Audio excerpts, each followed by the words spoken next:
Now, you might be out there looking for a supercar and found it's a major problem. You've got all this supercar, but not so much super storage to go with it. And that becomes a bit of a problem, because if you want to go on a long road trip with your beautiful supercar to go show it off along the countryside, you're lucky if you can fit a little handbag in there. And I know I take a lot of clothes with me where I go, so fitting that type of stuff in is a bit of a problem, especially don't even get my fiancée involved. But McLaren might have answered that question for us with the new McLaren GT. This is the GT as in Grand Tourist, so they want you to take it on long distances with luggage as well, and this has got plenty of luggage space that we're going to trial out today. So if you're interested in having a supercar that's also a bit more practical, then maybe this one might be the one for you. So when you get your favourite location, it's all about setting it into the right mode to really get the best of the driving experience. Now, one thing we found with road testing the McLaren is no matter how much you turn the knobs or do anything, nothing will happen unless you've put it into active mode. So it's kind of like it's full off switch and on switch, but until then nothing will really happen. As you can see here, we've got the handling, which is what the H is for, and the P for performance. They're both set into C, meaning comfort. You can set them both to sport, or you can set them to track there as well. Also with this manual button here, that lets you turn the manual from auto manual, so half and half, to just full manual, and the ESC you can turn that on and off as need be. Launch control, auto stop start, and then that's pretty much it. It's very basic. So let's give this a run around the hills and see how well it performs.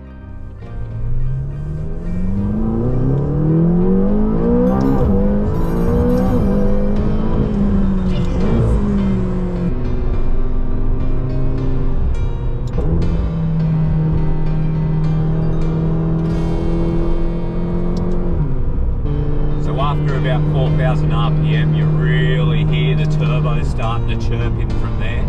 It doesn't really want to perform that well underneath it. You've really got to pedal this thing to get it up and going, but once it gets up and going, it starts to tear itself away, which is a really good feeling. Plucks through the gears seamlessly as well. Throw it on the anchors here. Nice stopping on the anchors as well. It feels like the brakes do have to warm up a bit. It doesn't like to do much braking until it's all warmed up, so just keep that in mind before you do your spirited drives. Good front end feeling as well, no understeer, not one to oversteer from you as well. Really pointed in, aim at the apex and let it pluck you out as well. Now with it in track mode as well, these roads aren't the smoothest roads out there, but it seems to ride it really well, giving you the mixture of a nice firm suspension without overdoing it as well, so you don't feel like you get bucked out of the seat every time you pitch it into a bumpy corner. Something I really do like. It does feel really nice, balanced, pitches in where you need to go from there. Now, sitting around the newsroom, we had the thing come to mind of who's going to want to buy a supercar with so much luggage space into it. And then we had this situation that we thought of, what if your wife's taken off the Range Rover, you've got no cars left available to you, your meetings are running late, you've got a tea time off in about 5 minutes. What do? You've only got one choice to kind of get there. Well, let's reenact that situation, introducing our golfer who's running late from his meeting, as per usual. Come on, mate, let's go. Let's see if we can make this situation play out. Come on, mate, hurry up. All right, coming. Engine start mode, active mode engaged, put it in the drive. Let's do it.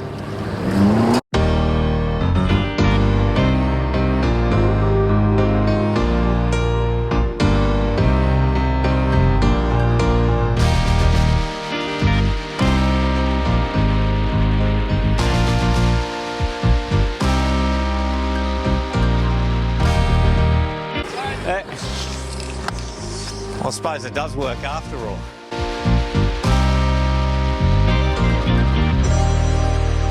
Now, luggage space is the premium option when it comes down to this, and I want to show you exactly how much is in there. So I'm staying down here in Sydney for the night.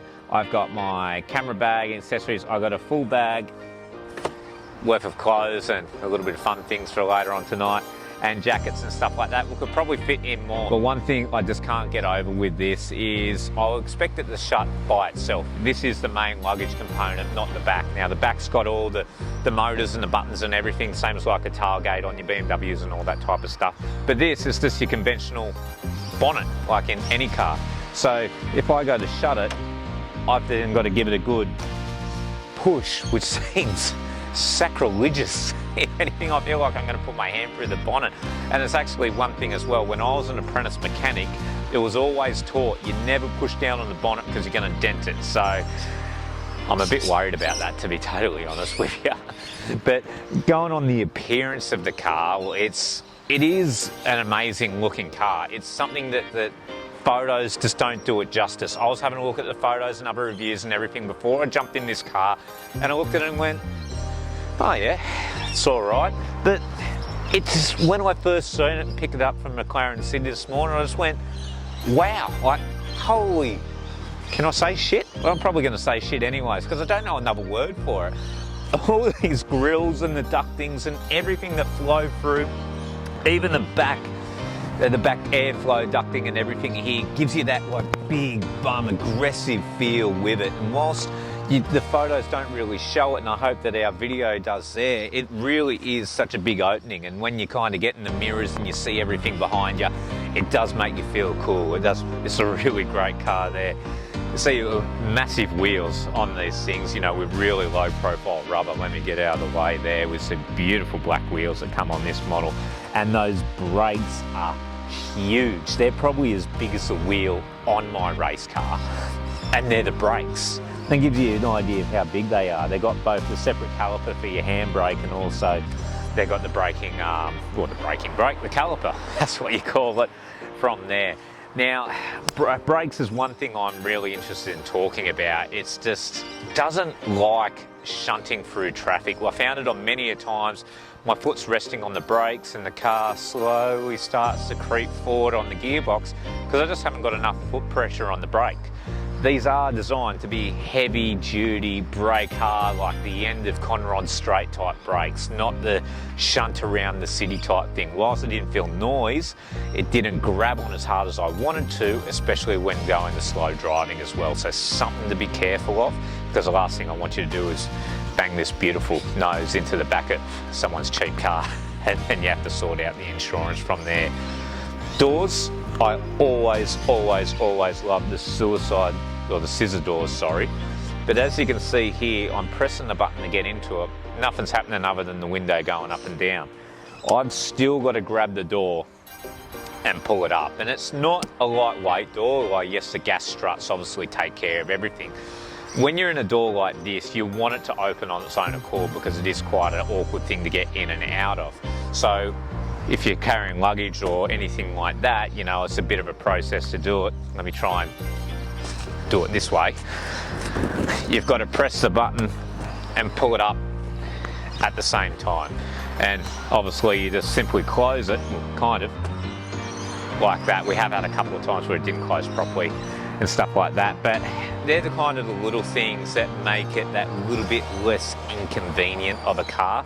You'd understand if it was a pure track car, that's maybe one of the things they go with, but this is a Grand Tourer, you expected to jump in and out of it and all that type of stuff as well, especially if you've got luggage here and there and everywhere. Seating's nice and comfortable. I really do. I don't want you to get a good shot in there. All the features, all the buttons and everything like that as well that come into it, they're very simplistic, they're easy to get a hold of, and we're not confusing ourselves when trying to go through modes and everything like that on the screen. The screen's big enough, and I say big enough because I'm starting to get sick of these big tabloid screens sitting in the middle of dashes, but everything's there at a fingertip and very quick and easy. One thing this car does not have is Apple Play. You must have Apple Play in this. If there's a feature when you go to order yours, go get the Apple Play, because the sat-nav is okay, but it's not as good as what we can get on our phones. So make sure you can get that option. And we found that even jumping in and out, the Bluetooth would turn off and on and all that type of stuff as well. Bit of an inconvenience, but in a sense, it is simplistic in the best of nature. There's no buttons on the steering wheel, which is either a good thing or a bad thing, depending how you are. I think it helps with the driving experience because you're not trying to press your stereo controls and all that type of stuff. They're very easily in the middle console there. So all in all, like, great features on it. I think it needs a little bit more polishing up just to make it that grand tour, the relaxing grand tour. But I think the premise is there. I think this could be an exciting way of what we see supercars turn into. Well, there's no doubt the practicality of this McLaren is a lot more than I expected. You know, if it's a case of we can get ourselves a supercar that's good enough for the golf course and the race, I think that's a pretty good effort in, to say it's least. Whilst it's not the biggest space in the back, so if you've got a real big heavy bag of clubs, you know, it's one thing I'd probably be saying you might need to swap vehicles for that. It's still enough to bring your normal clubs with it. But then again, I don't know, I'm not a golfer, I'm a race car driver. I do things differently there. Getting into the rear, I really like that. That's good to get to the luggage area there. You don't see any of the engine, kind of everything sits in the V. Getting into the front though is a bit tricky though. Whilst it's got plenty of area and it pops open, you've just got to lift it manually. Shutting it again, you've got to really put a fair bit of force on it to shut it. You know, it's something I would have expected, especially if it's a grand touring model, that everything would open and close quite easily. It does feel heavy driving around the streets. The brakes really need enough force on it just to keep the car stationary. They are huge, big brakes on these. They pull up on a dime when you're really pushing it. But it is one thing, you lose a bit of drivability there, which is where you maybe go into your luxury vehicle if you don't do any spirited driving from that. Other than that, the power from this is fantastic. Whilst the delivery is a little bit laggy coming off the line, once you hit that 3,000 to 4,000 RPM, the turbo kicks in and it absolutely takes off like a scolded cat. That's one thing I do love, with the paddle shifts being very easy to flip through, seamlessly flips through up and down the gears, and also the paddles are with the wheel. I hate it when they disconnect the paddles away from the steering wheel and you've got to try and grab gears wherever you are in the middle of a corner. This is there, ready to go when you want. And on top of that, the handling while you're steering, it's got plenty of steer. It's got plenty of turn when you want it to turn into where you want it to. The back end follows quite nicely. Whilst I'd love to get this on a real racetrack and see what it's like, I think for the situation of a Grand Tourer, it does its job quite nicely. Seating comfort, not too bad at all. Yes, I am a little bit stiff from it, but once you get comfortable from it, we've done a few 100Ks in this today. I'm not feeling too bad at all. I'm not going to have a crook back getting in and out of the race car next weekend, but it is something I'd like you to see what the comfort levels are. But jumping in and out, not too bad. You're a bigger guy or a person could fit in there quite comfortably. We had plenty of leg room in that. You'd have no room for anyone in the back because there's no seats in there. But all in all, look, this isn't a bad car. Whilst I've got a couple of areas which I think it really needs improving on, it's something that I really do like. I think maybe a brighter colour than the colour they've got here would be something that'd be more fantastic from it, really bright and aggressive. That's the only thing I like to change on it. So other than that, wrap up, I like it. They're the things I do like, they're the things I don't like with it. Obviously stay posted for more reviews about these spectacular cars coming, and I'd like to thank Exhaust Notes for offering this opportunity. Same with McLaren. Thanks guys.